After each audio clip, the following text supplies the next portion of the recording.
بہتر بھی نعرہ لگائیں گے جب آپ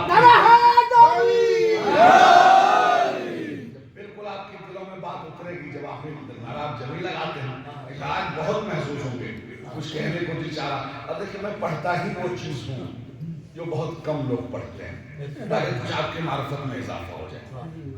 ورنہ اگر میں بھی وہی سب ہی پڑھنے لگوں تو پھر آپ ہمیں بلانے کا فائدہ کیا ہے آپ کے درمیان. سنیے خدا کی قسم، ظرف کی جانتے ہیں پڑھے لکھے لوگ موجود ہیں، دو قسمیں. کتنے ہیں بھائی؟ ظرف زمان اور ظرف مکان. یہ دو چیزیں جب تک نہ ہو تو آپ مجلس بھی حاصل نہیں کر سکتے. فرض کیجئے آج 4 تاریخ ہے دسمبر کی، اعلان ہوا کہ 4 تاریخ میں مجلس ہوگی. اس امام بارے کا کیا نام ہے؟ جو بھی نام ہے امام بارے خورد. تو امام بارے خورد ظرف مکان ہے جو کہ یہاں ہوگی، اور 4 دسمبر جو ہے وہ ظرف زمان ہے. اب اگر آپ زمان کے ساتھ مکان میں آئیں گے یعنی تاریخ بھی 4 ہو، جگہ بھی امام بارہ خورد ہو، تو آپ کو جمال حیدر کی مجلس ملے گی. لیکن اس کے بجائے تاریخ تو چلو ٹھیک ہے 4 دسمبر ہے، لیکن خورد کے بجائے کلا میں چلے گئے. مکان تو رہا، ظرف زمان بدل گیا. بولیے بدل گیا تو اب آپ کو مجلس یہ والی ملے گی؟ نہیں ملے گی. تو قرآن کے بھی 2 ظرف ہیں، ظرف زمان اور ظرف مکان. یہ تو ظرف زمان سن رہے ہیں، ظاہری پڑھیں میں ابھی چل رہا ہوں، ابھی باتیں میں آؤں گا انشاءاللہ. لیلۃ القدر یہ ظرف زمان ہے. لیلۃ القدر میں قرآن نازل ہوا. ہمارا ذہن تو الحمدللہ جہاں جاتا ہے دوسروں کی فکر کی معراج میں لی جاتی ہے. جو تصور ہمارے یہاں ہے خدا کی قسم دوسروں کے یہاں پہ ہے ہی نہیں. یہ باتیں ان کے سروں سے جائے گی لیکن انشاءاللہ آپ کے دلوں میں اترے گی. تو یہ قرآن جو ہے ظاہری قرآن لکھا ہوا جو ہمارے پاس ہے، جسے پڑھ کر ہم حافظ جی بنتے ہیں اور بڑے ناز کرتے ہیں. حالانکہ حافظ ہونا اور ہے، محافظ ہونا اور ہے. حافظ اپنی حفاظت بھی کبھی نہیں کر سکتا، لیکن جو محافظ ہوتا ہے گلا کٹ جائے پھر بھی قرآن کی تلاوت ہوتی ہے. صلوات پڑھتے ہیں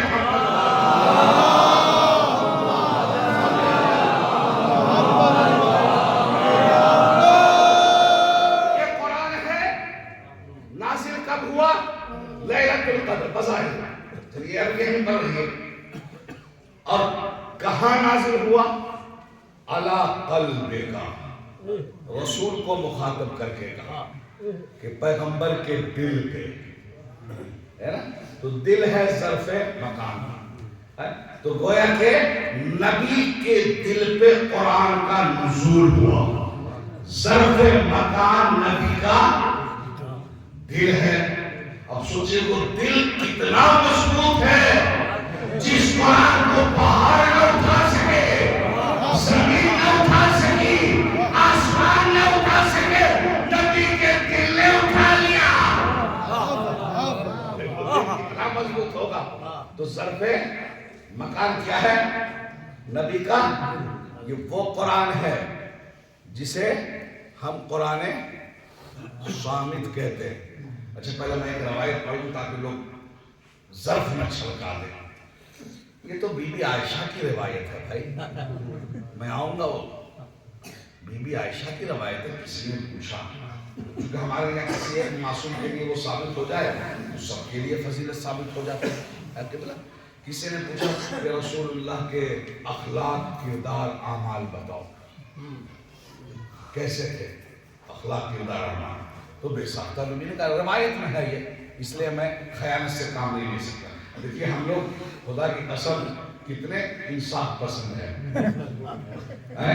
ہم شخصیت نہیں دیکھتے، ہم قول دیکھتے ہیں، ہم یہ دیکھتے ہیں کہ یہ بات میں کتنی سچی ہے یا سچا ہے. کیونکہ میرے مولا نے کہا ہے یہ مت دیکھو کون کہہ رہا ہے، یہ دیکھو کہ کیا کہہ رہا ہے. کبھی کبھی غلط شخص سچ بول سکتا ہے، لہذا کیا کہہ رہا ہے؟ انظر الی ما قال لا تنظر الی ما قائل. بات کہنے والے کی طرف ہم دیکھو. تو ہم تو بڑے خوددار لوگ ہیں، اچھی بات اگر انہوں نے بھی کی ہے تو ہم بیان کرتے ہیں. تو کہا کیسے تھے اعمال اخلاق کے دار؟ کہا تم نے قرآن بھی پڑھا کہاں پڑھا؟ کہا جو کچھ قرآن میں ہے وہ سب محمد کے اخلاق و کردار اعمال میں. تمہیں یہیں سے ثابت ہو گیا نا قرآن ہے یہ والا مگر خاموش، قرآن ہے مگر سامت، اور میرا رسول ہے بولتا قرآن، میرا رسول ہے چلتا پھرتا قرآن، جن کا کردار قرآن، جن کی رفتار قرآن، جن کا نطق قرآن، جن کی بول قرآن، جن کا سونا قرآن، جن کا جاگنا قرآن، جن کا چلنا قرآن، جن کا ڈانٹنا قرآن، جو بلائے تو قرآن کی آیت میں جائے اور بھگا دے. صلوات پڑھے محمد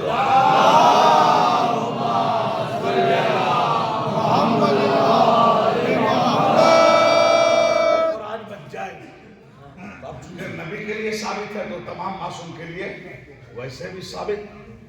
اب معصوم سے پوچھا گیا مولا یہ بتائیے کہ قرآن کتنے ہیں؟ اب اللہ جانے وجہ کیا تھی. معصوم نے کہا 2. کہا مولا 2 قرآن؟ ہم نے تو سنا ہے 1 ہی قرآن ہے. لیکن یہ باتیں صرف شیعہ ہی سمجھ سکتے ہیں یا معرفت والے، اور مولا نے سب کو بتایا بھی نہیں، چند لوگوں کو ہی بتایا. کہا ہم نے تو 1 ہی سنا ہے. کہا ہاں وہ جو لفظوں والا قرآن سنا ہے وہ تو میرے جد کے سینے پہ نازل ہوا، لیکن جو اصل قرآن ہے بلکہ یہ کو جو مصحف قرآن ہے، فاطمہ زہرا کو مصحف بھی کہا جاتا ہے، یہ خود مصحف ہے قرآن ناطق کے لیے، وہ میری دادی زہرا ہے. کہا سمجھ میں نہیں آیا؟ کہ سن 5 قرآن ہے، 2 نہیں سمجھ میں آیا 5. کہا دیکھ یہ والا قرآن تو جبریل کے ذریعہ ہے. کہا اچھا مولا دوسرا قرآن؟ کہا میں نے کہا میری دادی زہرا. تو مولا یہ والا قرآن جبریل لے کے آ سکتا ہے تو وہ قرآن یہ بھی تو جبریل لے کے آ سکتا ہے. کہا بے غیرت ہے تو شرم کر، جبریل میں اتنی طہارت کہاں ہے کہ وہ فاطمہ زہرا کو لے کر آئے. اسی لیے تو اللہ نے ڈائریکٹ معراج پہ بلایا اور فاطمہ عطا کیا.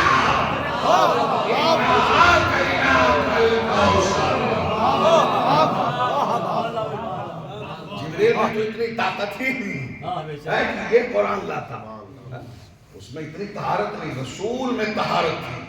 ڈائریکٹ معراج پر گئے اور لے کر آئے. تو یہ قرآن آپ سن، سمجھ میں نہیں آیا تو دیکھو قرآن میں ہی 5 قرآن بتا دیے معصوم نے. کتنے قرآن؟ پہلے 2 کا پھر 5 کا. اب میں 5 ہی پر رک رہا ہوں اور شاید سمجھا دو تو بات پوری ہوئی. کہا تو نے قرآن پڑھا ہے؟ مولا میں تو حافظ قرآن ہوں، تراویح میں 3 ختم قرآن. لگتا ہے ادھر سے آیا ہوگا. ہاں جو ادھر سے آدمی سے اپنے قرآن کے حفظ کرنے پہ بڑا ناز ہوتا ہے، لیکن جب معنی ادھر سمجھتے ہیں تو پتہ چلتا ہے قرآن کا حافظ جہنمی ہو سکتا ہے لیکن معرفت اہل بیت رکھنے والا کبھی جہنم میں نہیں جا سکتا. اللہ کی قسم جہنم بھی ساتھ ہے جس طرح جنت ساتھ ہے.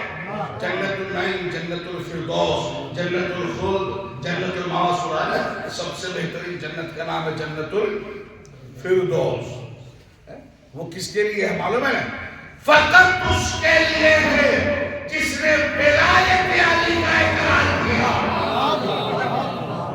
اور سب سے نچلا طبقہ ہے جہنم کا حاویہ، فَأُمُّهُ حاویہ معاملہ کا معاملہ حاویہ، یہ کس کے لیے ہے؟ جس نے ولایت علی کا انکار کیا، جس کے دل میں بغض علی ہے۔ سنیں خدا کی قسم، معصوم فرماتے ہیں تو 2 قرآن سن کر گھبرا گیا؟ کیا ہے 5 قرآن ہے، آپ تو نہیں گھبرا رہے ہیں؟ دلیل دے کر جاؤں گا ممبر سے، چاہے نعرے لگے زوردار نہ لگے، مقصد ہے معرفت پہنچانا، کیونکہ ملا 5 قرآن کا قرآن پڑھا؟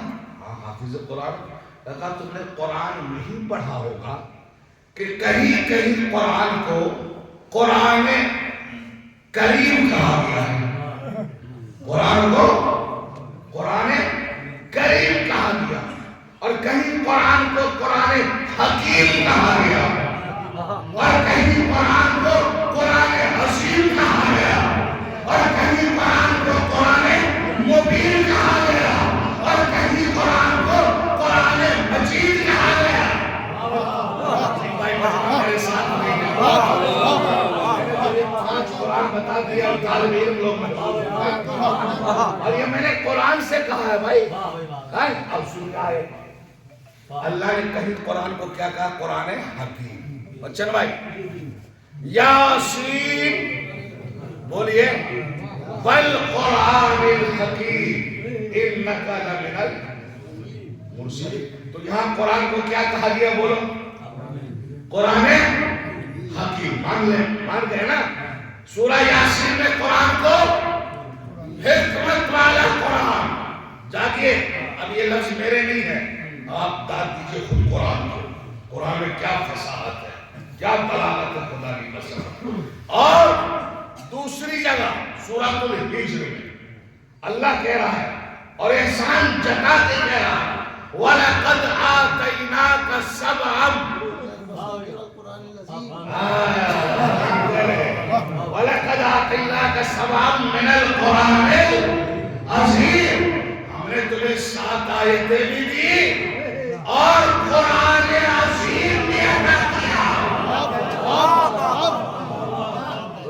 حضور وَلَقَدْ آتَيْنَاكَ سَبْعًا مِنَ الْمَثَانِِ وَالْقُرْآنِ، یعنی 7 آیتوں کو الگ گنا، کمال تو یہ ہے، الگ گنا کی نہیں گنا، آتَيْنَاكَ سَبْعًا مِنَ الْمَثَانِِ، 7 آیتیں دی۔ 7 آیتوں سے مراد کیا ہے؟ سورہ فاتحہ، عام طور پہ یہاں کیا، لیکن اس میں بھی 14 کے 14 شامل ہیں۔ تو کیوں بھائی؟ معصوم 14 ہیں، نام ان کے ساتھ ہی ہیں، اور وہی دہرائے گئے ہیں، جو کہنا تھا کہہ گیا۔ معصوم 14 ہیں، نام ان کے ساتھ ہیں، تو فاتحہ کی آیت کے ساتھ اور پڑھنا، حافظ قرآن سے پوچھنا، قرآن کی منزلیں بھی ساتھ، بظاہر ساتھ ہے، حقیقت میں 14 ہے، اور ہفتے کے دن بھی ساتھ، اور اللہ نے اسی کو دہرائے ہیں بھائی۔ اور میرے پاس وقت نہیں ہے، ورنہ جو عربی میں دن ہے نا، یوم السبت، یوم الاحد، یوم الاثنین، یوم الثلاثاء، یوم الاربعاء، یوم الخمیس اور یوم الجمعہ، تو جانتے ہو السبت ہوا رسول اللہ، سنیچر کا دن رسول اللہ سے منسوب ہے، یوم الاحد علی ولی اللہ، یوم الاحد اتوار کا دن، احد ایک کا دن، یوم الاحد، جو لوگ عرب گئے ہوں گے اتنا تو جانتے ہی ہوں گے، گئے مشرق عرب طالب علم، یوم الاحد یہاں سے شروع ہے، ایک کا دن کس سے منسوب ہے؟ مولا علی سے، یوم السبت محمد مصطفیٰ، یوم الاحد علی مرتضیٰ، یوم الاثنین 2 کا دن، یوم الاثنین هو الحسن والحسین، اثنین حسن و حسین شمال حسن و حسین سے منسوب ہے، اور یوم الثلاثاء 3 کا دن، یہ بعد کے 3 اماموں سے منسوب، امام زین العابدین، امام باقر، امام جعفر صادق. پھر ہے یوم الاربعاء، 4 کا دن. باقی جو 4 امام چھوڑو بھائی، اب امام موسیٰ کاظم، امام علی رضا، امام محمد تقی امام، یہ یوم الاربعاء، یہ 4 امام. یوم الخمیس 5 کا دن، یہ منسوب ہے امام حسن عسکری سے. سمجھ گئے یہ کس سے منسوب ہے؟ دیکھیے اللہ اکبر، جو کہ یہ عسکر والے ہیں، لشکر والے ہیں، 5 سے منسوب، 5ویں کا دن لشکر والے ہیں. یوم الجمعہ، یوم الجمعہ منسوب ہے تمہارے زمانے کے امام سے.